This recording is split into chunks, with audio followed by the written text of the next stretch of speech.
I'm Joe Sikora, and I'm 92 years old.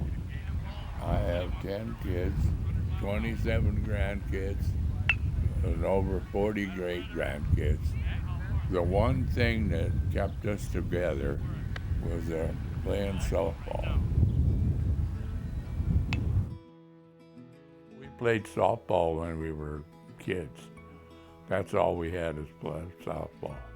We would all race out to the ball diamond and we play workup. And I graduated when I was 16 years old, but I started playing fast pitch and I played for Emmitsburg team of somebody until we got our own team in Cylinder. We played Hottentots was the name of it, and it was composed of all the pros that didn't make the pros.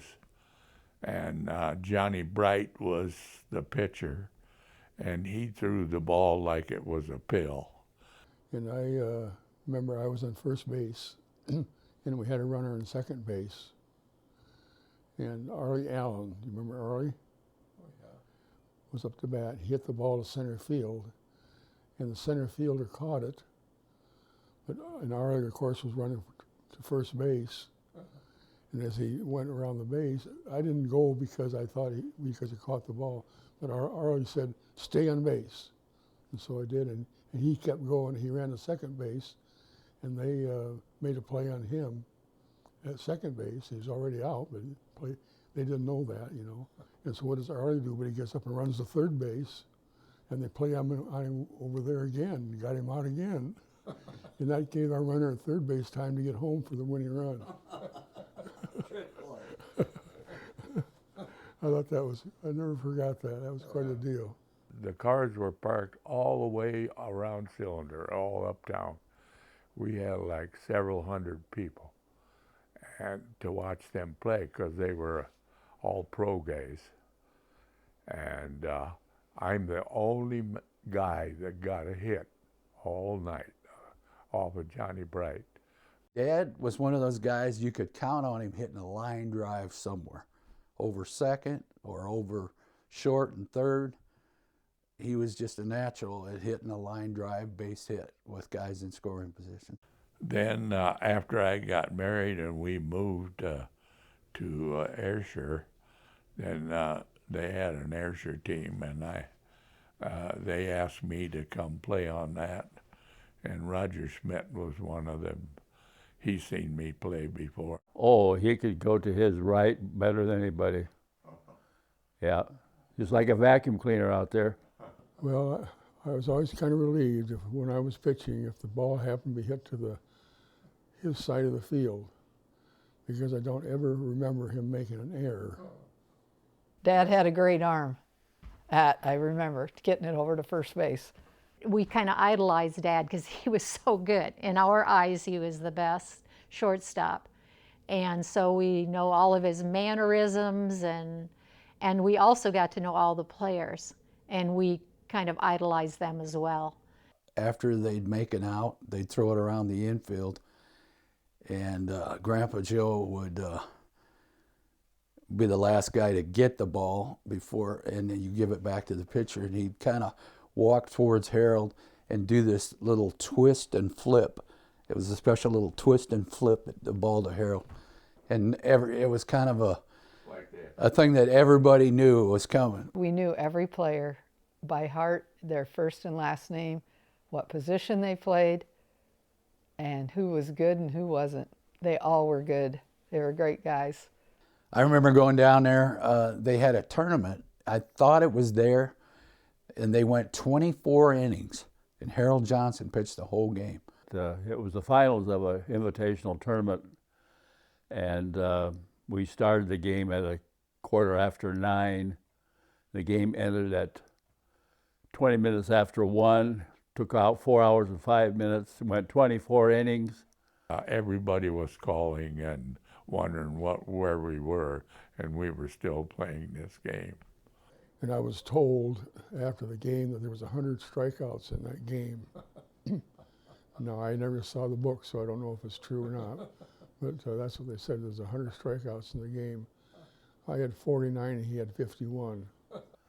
I know I got to brag because I struck out the least amount of times of anybody. I struck out 4 times. We had some people in the lineup that struck out 8 and 9 times. And we lost by 1 point in the 24th inning. But it was the longest game in Iowa history from what I've been told. And it was the 3rd longest in the United States. And by the time we got home, it was probably 3 o'clock or later. My favorite story that Dad told was some guy on another team, I don't know, Havelock or somewhere down there, and he was always a dirty player or something, and he came in high sliding trying to take him out. He picked it up, touched second, came across second, and Dad always had that underhand side arm throw to first for the double play.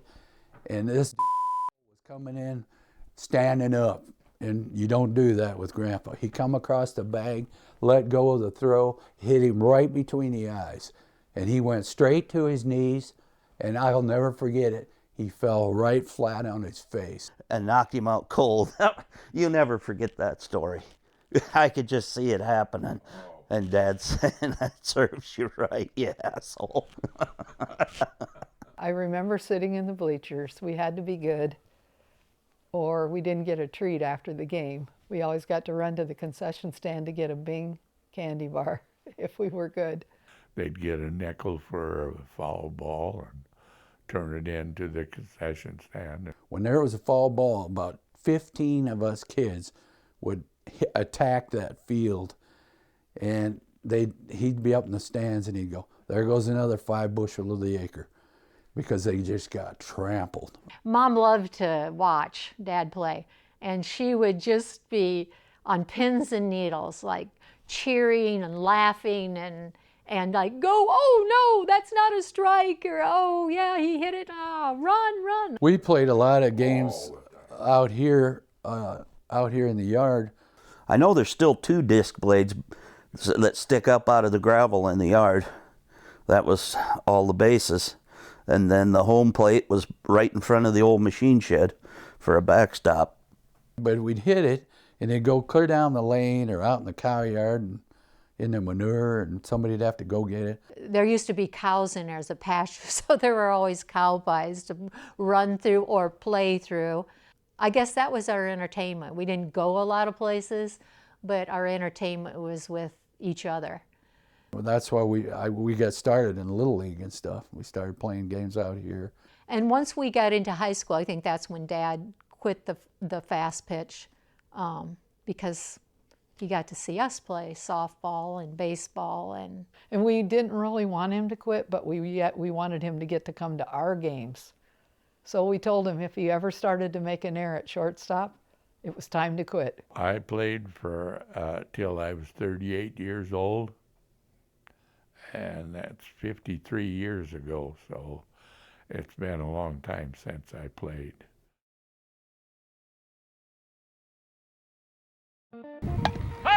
Vermonic throws his bat, and off to first he runs. He's in there, he slides at first, he's safe.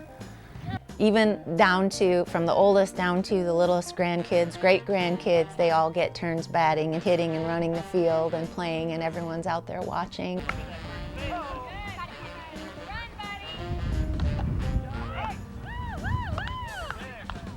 There's like 4 generations out there playing, because Dad always would get up and hit. And everybody would stop when Dad got up and watch.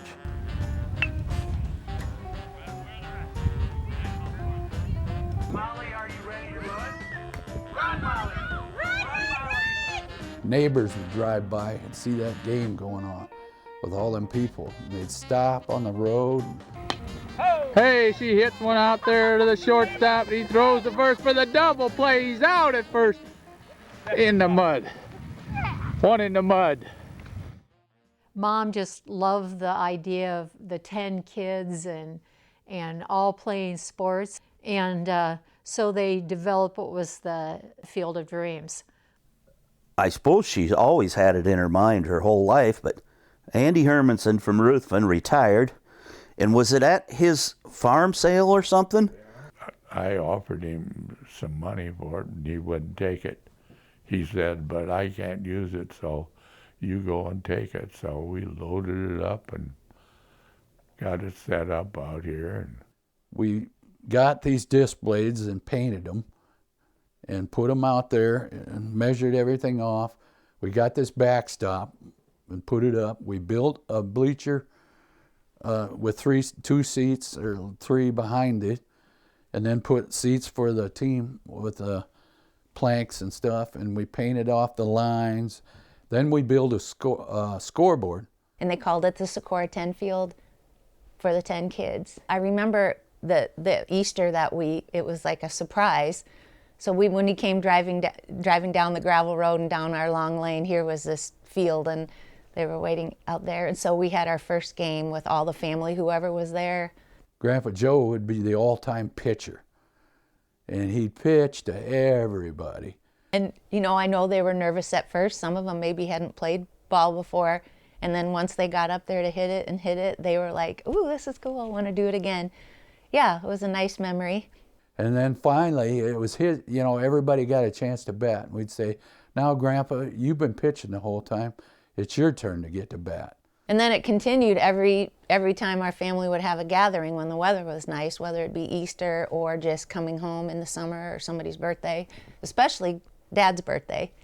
We still do that. That was just a dream of Mom's. And she enjoyed it more than anything, watching when everybody was home from college or older, bringing their own families back and playing on the field and watching us. Mom just loved that. She couldn't wait to have people come. When she looked down on all those kids out there, even Dad, she had a grin on her face. To this day, probably. If she's up there watching us, she's smiling. Because that's all she cared about was her kids and grandkids. It's with her passing, which is already it's 21 years. It seems like that's a long time ago, but the field is still there. And each summer, or whenever we can get together as a family, which has grown if you think of 10 kids and wives and kids, it's hard to get everybody together, but it's a tradition at least to get on the field and to play a pickup game. No rules, just fun. Just to go out there and enjoy what was a dream of Mom and Dad's. I'm just so happy that my family, my husband, my kids, and my grandkids all got to be a part of something that was a part of my family growing up. And now it's something they'll remember about coming to this farm. Whether we always get along or we don't get along, it's kind of a thing that unites us, that we all remember. It's just not a memory of one, but of all 10 of us. And I know we've taken pictures in front of it, holding bats, or family pictures, even my nieces and nephews taking pictures of their families with their kids have all been taken in front of that backstop. So those memories will still live on through those photos. People probably thought we were crazy, but it's just like the movie Field of Dreams. Everybody thought he was crazy. But when you love baseball and family, that's all that matters. What's a couple acres of grass?